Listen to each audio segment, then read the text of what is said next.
নমস্কার, আমার রোজ নাম চাই তোমাদের সবাইকে স্বাগত। কীরকম গরম পড়েছে ভাবো। বাপরে বাপ, বাড়ির ভেতরে ঘরের ভেতরে থেকে সহ্য করা যাচ্ছে না। আর যারা বাইরে কাজকর্ম করছে তাদের কথা একবার ভাবলেই কেমন লাগছে। রান্নাঘর থেকে বেরোতে পারলে বাঁচি, কিন্তু টুকটুক করে কাজ তো কম থাকে না বলো। তারপরে সমস্ত কাজকর্ম সারলাম, আর এদিকে মেয়েকেও ঠাকুমা ঘুম পাড়াচ্ছে, আর আমি সেই ফাঁকে তোমাদের সাথে একটু গল্প করতেও চলে আসলাম। আজকে আমি দেখাবো আর একটা কাণ্ড। আসলে কি বলো তো, আমি এই টুকরো টুকরো ছোটো ছোটো আমার মেয়ের কাণ্ড কারখানাগুলোকে না আমি ধরে রাখতেই চাই। আর সেই জন্যই আমার এই ভিডিওর ফাঁকে ফাঁকে একটুখানি ওর এই ছোট্টো ছোটো দুষ্টুমিগুলোকে তুলে ধরা আর কি, আর কিছুই না। আর সেই সাথে আজকে আমার সংসারের টুকিটাকিতে কী কী হয়েছে সেটাও তোমাদের সাথে শেয়ার করছি। তো আমার শাশুড়ি মা স্নান করতে গেছিলো, আর এদিকে দেওর কম্পিউটারের ঘরেই ছিল, আর আমি রান্না করছিলাম। হঠাৎ আমার মনে হলো মেয়ে কেমন চুপচাপ, কি ব্যাপার হলো, কেউ না কেউ একজন থাকেই। তো আমি একটু আগেই দেখলাম যে আমার সামনেই রয়েছে। তারপরে গিয়ে দেখি ঘরের মধ্যে গেছে, গিয়ে ফ্লাক্সের ঢাকনিটাকে খুলে ওর যে জলের বোতল আছে দেখো কি সুন্দর করে আটকাচ্ছে, আর ওই যে জল খাচ্ছে কাপের মতন করে, দেখেছো?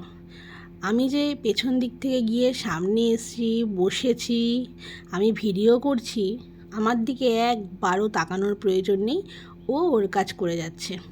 তবে হ্যাঁ, ও কিন্তু সিস্টেমেটিক করছে কাজটা, মানে জলটা খাচ্ছে, এই দেখো একবার ভুলে গেছে, আবার জলের ঢাকনিটাও আটকাচ্ছে, দিয়ে এরকম করছে। তারপর আমি যখন ওকে ডেকেছি তাও সাড়া দিচ্ছে না, মানে তাকাচ্ছেই না। তারপর যখন আবার ডেকেছি, ও মা, দেখছি কি ও যদি মানে নিজে নিজেই ঢাকনিটাকে দিয়ে আটকে আবার জল খেয়ে নিচ্ছে। তো এই দেখো এই কাজ করতে শুরু করেছে।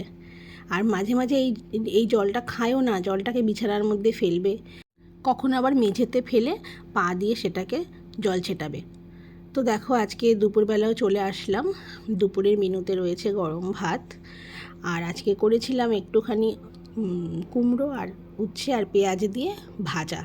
এই ভাজাটা খেতে খুব ভালো লাগে, আলু দিয়ে ভাজা খেতেও ভালো লাগে। আজকে কুমড়ো দিয়ে করেছি আমি। আর আজকে মাছ ছিল না, তাই এটা এই নানান রকম সবজি যেগুলো দিয়ে করি আর কি, এই সবজি দিয়ে একটা তরকারি হয়েছে।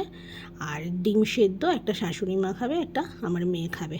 আর আমাদের জন্য করেছি ডিম ভুজিয়া, আর এদিকে কুমড়ো ভাজা। তরকারি তো রেখে দেওয়া যায় না, সবজি নষ্ট হয়ে যায়, করে ফেলেছি তাই। আর করেছি এই যে মুগ ডাল করেছি লাউ দিয়ে, আর এটা কিন্তু আমি জিরে, শুকনো লঙ্কা আর নারকেল ভালো করে ভেজে তারপর ডালটা সোমবার দিয়েছিলাম।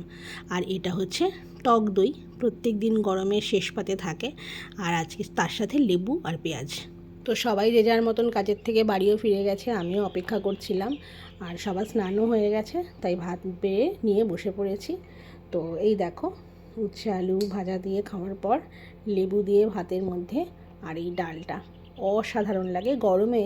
আর কিচ্ছু চাই না, এরকম হালকা পাতলা শরীর ঠান্ডা করা খাবার খেতে ভীষণ ভালো লাগে। সবার জন্য টাটা, শুভ দুপুর।